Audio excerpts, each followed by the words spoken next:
Today we're gonna break some rules, baby! Woo! You better get fired up!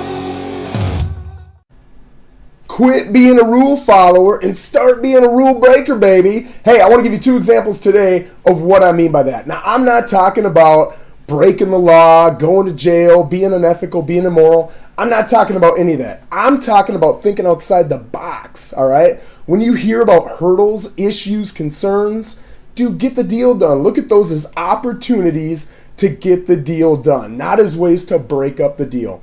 Now, let me give you two examples so I can show you exactly what I mean.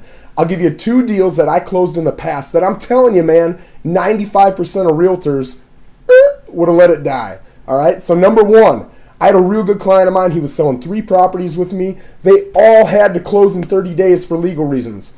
So I said, cool, man, we are super motivated. Let's get this done. So it was a 40-acre river property, and it had banks on it, right?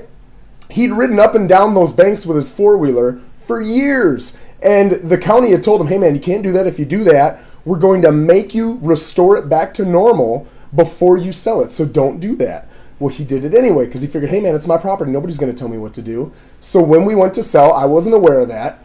We were almost to closing, man. We were like 4 or 5 days out from closing, and county called and said, hey, man, I got bad news. You're not going to be able to close. This guy was supposed to restore the property. He knew he was supposed to restore the property, and he didn't.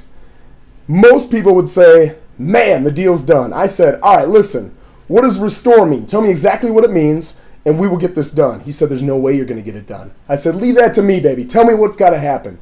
So I went down, I met with him, and he showed me he had a map, and it showed me exactly the types of trees that had to be put in place and everything, right? Now, we couldn't grow this stuff because it was going to take months. He has to close in 30 days, and that 30 days ended in 4 or 5 days. So I said, all right, we got to get already grown stuff in place. So I called a buddy, and I said, hey, man, I know you do this stuff.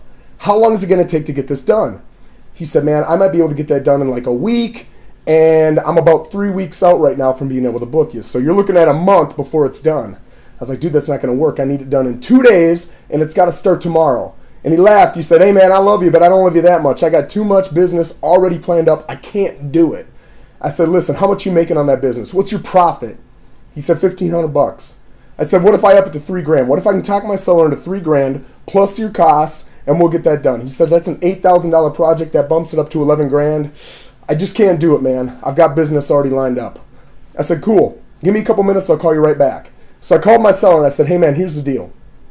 I told him everything that was going on. I said, we've got an $8,000 project. It has to get done or you're not closing. You want to close, right? You're motivated. He said, yes. And I said, I already asked if he'd do it for $3,000 extra. He said, no.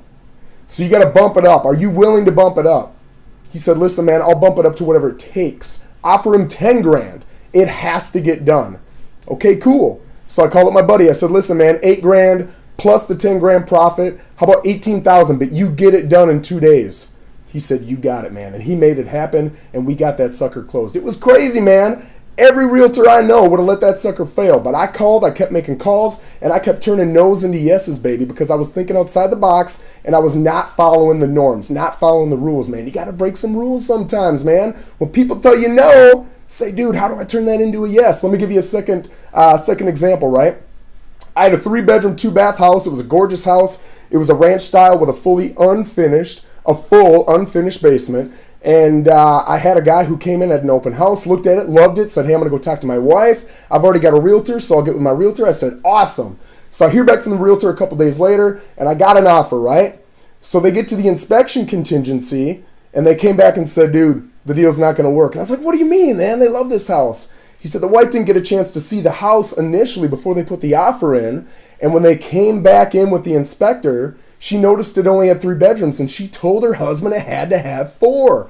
And he just blanked out for some reason on that, and he said, oh, man, you're right. So I said, hey, man, don't let it fall apart yet. We still got a day on the inspection contingency. Let me talk to my seller and see what I can do. Right there, most people would have said, you need 4, you only got 3, deal's done. I said, how do we get a 4th? So I called up my seller and said, hey, man, listen. It's going to cost you some dough to get that basement bedroom put in, but if I can talk these guys into allowing you to do that to keep the deal alive, would you do it? He said, man, I've got an even better idea. He said, that's what I do for a living. I'll go downstairs. I'll get that deal done. I'll get it deal at cost. It'll only cost, maybe $2,000, $3,000, $4,000. And I will literally show him all the receipts and he will pay cost. It'll add $10,000, $15,000 to the value, and it's only going to cost him $2,000, $3,000, in added price. I said, man, that's an awesome idea. I called up that other real estate agent. He loved it. Boom, the deal was done. It closed and we got it done. But I had to think outside the box, right? I didn't just say, hey, sorry it didn't work out. Let's go on to the next step. I said, dude, that no is going to be turned into a yes. How do we turn it into the yes? And I broke those little rules, right? Nothing unethical. Nothing sending you to jail, but I'm thinking outside the box to make some phone calls and get that deal done, baby. So, hey, break some rules, crack some eggs, and stay fired up.